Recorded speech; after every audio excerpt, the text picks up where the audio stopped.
कहानी दो दुनिया एक रिश्ता। रवि का जन्म एक छोटे से गांव चांदपुर में हुआ था। बचपन मिट्टी की खुशबू, तालाब के किनारे की मछलियां पकड़ने और आम के बागों में खेलते हुए बीता। लेकिन पढ़ाई में होशियार होने की वजह से उसे आगे की पढ़ाई के लिए शहर भेज दिया गया। शहर पहुंचते ही रवि ने देखा कि यहाँ जिंदगी तेज रफ्तार में दौड़ रही है। बसें, गाड़ियां, हॉर्न और चारों तरफ ऊंची ऊंची इमारतें। गांव के शांत माहौल से बिल्कुल अलग। यहाँ लोग एक दूसरे को जानते भी नहीं, जबकि गांव में तो गली के बच्चे से लेकर बुजुर्ग तक एक दूसरे के हालचाल पूछते हैं।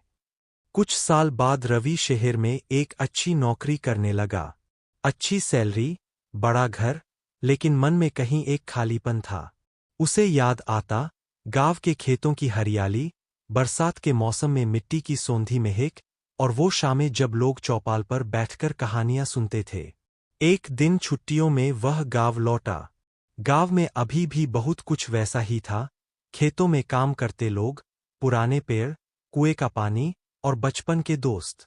लेकिन रवि ने देखा कि गांव के युवाओं में भी अब शहर जाने की चाह बढ़ गई है।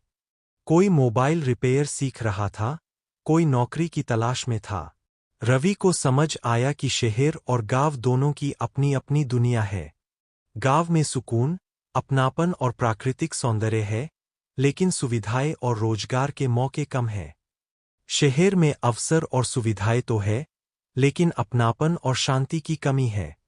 उसने तय किया कि वह गांव में एक कंप्यूटर ट्रेनिंग सेंटर खोलेगा, ताकि गांव के युवाओं को शहर जैसी शिक्षा और रोजगार के मौके मिल सकें और उन्हें गांव छोड़ना न पड़े। धीरे धीरे उसका यह प्रयास सफल होने लगा। गांव के लोग उसे सिर्फ पढ़ा लिखा लड़का नहीं, बल्कि बदलाव का साथी मानने लगे। रवि ने महसूस किया कि असली तरक्की तब है, जब शहर की सुविधाएं और गांव का अपनापन दोनों एक साथ हों। कहानी का आगे का भाग दो दुनिया एक रिश्ता। गांव में कंप्यूटर सेंटर शुरू हुए 6 महीने हो चुके थे। अब कई बच्चे बेसिक कंप्यूटर, टाइपिंग और इंटरनेट इस्तेमाल करना सीख चुके थे। एक शाम चौपाल पर बैठे बैठे रवि के पुराने दोस्त सोनू ने कहा, सोनू, रवि, तेरे आने से गांव का माहौल ही बदल गया है। पहले लोग सोचते थे कि शहर गए तो गांव भूल जाएंगे, लेकिन तूने तो सबको गलत साबित कर दिया। रवि मुस्कुराया। रवि, अरे यार, गांव तो मेरी जड़ है। जड़ सूख जाए तो पेड़ कैसे जिएगा। इतने में पास ही बैठी बुजुर्ग काकी बोलीं, काकी, बेटा, अब हमारे पोते पोतिया भी कह रहे हैं कि हमें बाहर नहीं जाना, यहाँ ही कुछ करना है। रवि को यह सुनकर दिल से सुकून मिला। लेकिन सब आसान नहीं था। शहर के कुछ लोग, जो गांव में जमीन खरीदकर फैक्ट्री लगाना चाहते थे, रवि की योजना के खिलाफ थे। एक दिन उनमें से एक ने आकर कहा, व्यापारी, देखो रवि, ये सेंटर वंटर बंद कर दो। हम यहाँ इंडस्ट्री लगाएंगे, लोगों को नौकरी देंगे, समझे। रवि ने शांत स्वर में जवाब दिया, रवि, नौकरी देंगे, लेकिन किस कीमत पर। खेत खत्म हो जाएंगे, पानी दूषित हो जाएगा, और जो सुकून है वो भी चला जाएगा। आगे के दिनों में रवि को लोगों को समझाना पड़ा कि विकास का मतलब सिर्फ इमारतें और फैक्ट्री नहीं होता, यह भी होता है कि लोग अपनी जमीन, पानी और हवा को बचाते हुए तरक्की करें। 1 साल बाद गांव के कई युवाओं ने कंप्यूटर स्किल्स सीखकर शहरों में ऑनलाइन काम करना शुरू कर दिया, बिना गांव छोड़े। गांव के बुजुर्ग अब कहते, बाबा, हमारा रवि दो दुनियाओं को एक धागे में बांधने वाला पुल है।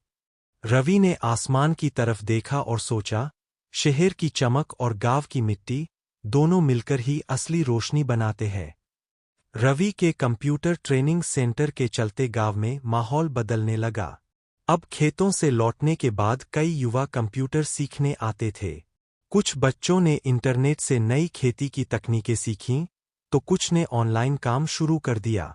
गांव के बुजुर्ग पहले सोचते थे कि ये कंप्यूटर सिर्फ शहर में काम आता है, लेकिन जब उन्होंने देखा कि उनके बेटे पोते यही रहकर भी पैसे कमा सकते हैं, तो उनका नजरिया बदल गया।